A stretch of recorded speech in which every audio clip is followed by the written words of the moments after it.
ಅಂತದ್ದು ಕುರ್ಚಿ ಕಿತ್ತಾಟ. ಇಂದು ಚಿಕ್ಕಬಳ್ಳಾಪುರ ಜಿಲ್ಲೆಗೆ ಸಿಎಂ ಮತ್ತು ಡಿಸಿಎಂ ಹೋಗ್ತಾ ಇದ್ದಾರೆ. ಶಿಡ್ಲಘಟ್ಟದಲ್ಲಿ ವಿವಿಧ ಕಾಮಗಾರಿಗಳಿಗೆ ಇಂದು ಚಾಲನೆಯನ್ನ ಕೊಡಲಿದ್ದಾರೆ.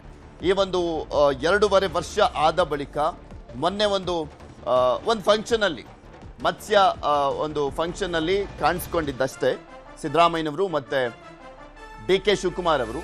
ಅದಾದ ನಂತರ 2ನೇ ಫಂಕ್ಷನ್ ಈಗ ಕಾಣಿಸ್ಕೊಳ್ತಾ ಇರುವಂಥದ್ದು ಚಿಕ್ಕಬಳ್ಳಾಪುರದಲ್ಲಿ ನಡೀತಾ ಇರುವಂಥ ಒಂದು ಸಮಾರಂಭದಲ್ಲಿ ಕಾಣಿಸ್ಕೊಳ್ತಾ ಇದ್ದಾರೆ. ಈ ಇಬ್ಬರ ನಡುವೆ ಎಲ್ಲವೂ ಸರಿ ಇಲ್ಲ ಅನ್ನುವಂಥದ್ದು ದೊಡ್ಡ ಮಟ್ಟದಲ್ಲಿ ಚರ್ಚೆ ಆಗ್ತಾ ಇತ್ತು. ಆದರೆ ಒಂದು ಮತ್ಸ್ಯ ಕಾರ್ಯಕ್ರಮದಲ್ಲಿ ಕಾಣಿಸ್ಕೊಂಡಂತ ಸಂದರ್ಭದಲ್ಲಿ ಇಲ್ಲ ಏನೋ ಒಂದು ಸ್ವಲ್ಪ ತೇಪೆ ಹಚ್ಚುವಂಥ ಕೆಲಸ ಆಗ್ತಾ ಇದೆಯೇನೋ ಅಂತ ಅನ್ಕೊಳ್ಳಾಗ್ತಾ ಇತ್ತು. ಇನ್ನು ಇವತ್ತು ನಡೀತಾ ಇರುವಂಥ ಚಿಕ್ಕಬಳ್ಳಾಪುರದ ಪ್ರೋಗ್ರಾಮ್ನಲ್ಲಿ ಇವರಿಬ್ಬರು ಯಾವ ರೀತಿಯಾಗಿ ಮಾತನಾಡ್ತಾರೆ, ಹಾವಭಾವ ಇರುತ್ತೆ ಅನ್ನುವಂಥದ್ದು ಕೂಡ ಅಷ್ಟೇ ಕುತೂಹಲ ಕೆಡೆ ಮಾಡಿಕೊಟ್ಟಿದೆ. ಇವರಗಳ ಜೊತೆಗೆ ಕಾರ್ಯಕ್ರಮದಲ್ಲಿ ಇಂದು 20 ಸಚಿವರು ಭಾಗಿಯಾಗ್ತಾ ಇದ್ದಾರೆ. ಅಂದ್ರೆ ಮುಕ್ಕಾಲ್ ಭಾಗ ಸಚಿವ ಸಂಪುಟ ಚಿಕ್ಕಬಳ್ಳಾಪುರದಲ್ಲಿ ಇರುತ್ತೆ. ಇವತ್ತು ಶಿಡ್ಲಘಟ್ಟದಲ್ಲಿ ರಾರಾಜಿಸ್ತಾ ಇರುವಂಥದ್ದು ಬ್ಯಾನರು, ಬಂಟಿಂಗ್ಸು, ಹೈಟೆಕ್ ರೇಷ್ಮೆ ಮಾರುಕಟ್ಟೆ ನಿರ್ಮಾಣಕ್ಕೆ ಶಂಕುಸ್ಥಾಪನೆ ನೆರವೇರಿಸಲಾಗ್ತಾ ಇದೆ. HL ವ್ಯಾಲಿಯ 164 ಕೆರೆಗಳಿಗೆ ನೀರು ತುಂಬಿಸುವಂತ ಕಾಮಗಾರಿ ಇದು. 2,000 ಕೋಟಿ ಮೊತ್ತದ ಅಭಿವೃದ್ಧಿ ಕಾಮಗಾರಿಗಳು, ವಿವಿಧ ಅಭಿವೃದ್ಧಿ ಕಾಮಗಾರಿಗಳಿಗೆ ಇಂದು ಚಾಲನೆಯನ್ನ ಕೊಡಲಿದ್ದಾರೆ ಮುಖ್ಯಮಂತ್ರಿಗಳು ಮತ್ತು ಉಪಮುಖ್ಯಮಂತ್ರಿಗಳು. ಇದ್ರ ಬಗ್ಗೆ ಇನ್ನಷ್ಟು ಮಾಹಿತಿಯನ್ನ ಕೊಡ್ತಾ ಹೋಗ್ತಾರೆ ನಮ್ಮ ಚಿಕ್ಕಬಳ್ಳಾಪುರದ ಪ್ರತಿನಿಧಿ ದತ್ತಾತ್ರೇಯ ನಮ್ಮ ಜೊತೆ ದೂರವಾಣಿ ಸಂಪರ್ಕದಲ್ಲಿ ಜಾಯ್ನ್ ಆಗಿದ್ದಾರೆ. ದತ್ತಾತ್ರೇಯ, ಯಾವ ರೀತಿಯಾಗಿ ಕಾರ್ಯಕ್ರಮಕ್ಕೆ ಎಲ್ಲ ವೇದಿಕೆಯನ್ನ ರೆಡಿ ಮಾಡಿಕೊಳ್ಳಲಾಗಿದೆ?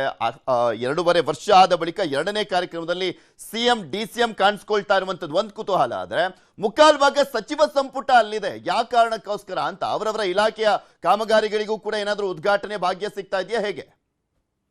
ಪೃಥ್ವಿ, ಖಂಡಿತವಾಗಿಯೂ. ಯಾಕಂದ್ರೆ ಈಗ ಅಧಿಕಾರದ ಪವರ್ ಶೇರಿಂಗ್ ಏನಿದೆಯೋ ಈ ವಿಚಾರವಾಗಿ ದೊಡ್ಡ ಮಟ್ಟದಲ್ಲಿ ಚರ್ಚೆ ಮಾಡ್ತಾ ಇದ್ದಾರೆ. ಮತ್ತೊಂದು ಕಡೆ ಸಿಎಂ ಹಾಗೂ ಡಿಸಿಎಂ ಈಗ ಸುಮಾರು ವರ್ಷಗಳ ತಿಂಗಳುಗಳ ಬಳಿಕ ಈಗ ಒಂದೇ ವೇದಿಕೆಯಲ್ಲಿ ಕಾಣಿಸ್ಕೊಳ್ತಾ ಇದ್ದಾರೆ. ಇದು ಒಂದು ರೀತಿಯಾದಂತಹ ವಿಶೇಷ ಎನ್ಬೋದು. ಯಾಕಂದ್ರೆ ಈಗ ಚಿಕ್ಕಬಳ್ಳಾಪುರ ಜಿಲ್ಲೆ ಶಿಡ್ಲಘಟ್ಟ ಕ್ಷೇತ್ರದಲ್ಲಿ, ಅದರಲ್ಲಿಯೂ ಸಹ ಶಿಡ್ಲಘಟ್ಟ ಕ್ಷೇತ್ರದಲ್ಲಿ JDS ಅಭ್ಯರ್ಥಿಯಾದಂತಹ BN ರವಿಕುಮಾರ್ ಅವರು ಇಲ್ಲಿ ಗೆದ್ದಿರ್ತಾರೆ. ಈ ಒಂದು ಕ್ಷೇತ್ರದಲ್ಲಿ ಮುಖ್ಯವಾಗಿ ಒಂದು ಬೃಹತ್ ಕಾರ್ಯಕ್ರಮವನ್ನ ಆಯೋಜನೆ ಮಾಡ್ತಾ ಇರುವ ಹಿನ್ನೆಲೆ ಸ್ಥಳೀಯವಾಗಿ ಬಹಳಷ್ಟು ರೀತಿಯಾದಂತಹ ಗೊಂದಲಗಳು ಕೂಡ ಇರುವಂತಹದ್ದು.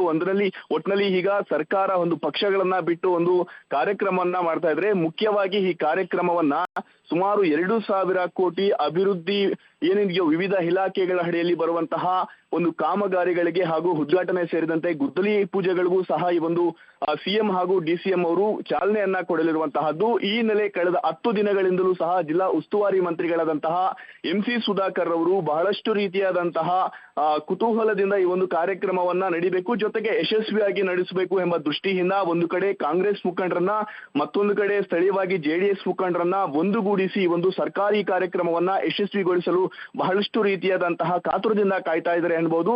ಮುಖ್ಯವಾಗಿ ಅದೇನಪ್ಪಾ ಅಂದ್ರೆ ಒಂದು ರೀತಿಯಾದಂತಹ ಪವರ್ ಶೇರಿಂಗ್ ಬೆನ್ನಲ್ಲೇ ಈಗ 20 ಇಲಾಖೆಯ ಸಚಿವರು ಈ ಒಂದು ಕಾರ್ಯಕ್ರಮದಲ್ಲಿ ಭಾಗಿಯಾಗ್ತಾ ಇದ್ದಾರೆ ಎಂಬ ಮಾಹಿತಿ ಬಹಳಷ್ಟು ರೀತಿಯಾದಂತಹ ದೊಡ್ಡ ಮಟ್ಟದಲ್ಲಿ ಚರ್ಚೆ ಮಾಡ್ತಾ ಇರುವಂತಹದ್ದು. ವಿಶೇಷವಾಗಿ ಈ ಒಂದು ಕಾರ್ಯಕ್ರಮದಲ್ಲಿ ವಿವಿಧ ರೀತಿಯಾದಂತಹ ಅಭಿವೃದ್ಧಿ ಕಾಮಗಾರಿಗಳಿಗೆ ಚಾಲನೆಯನ್ನ ಕೊಡಲಾಗುತ್ತೆ.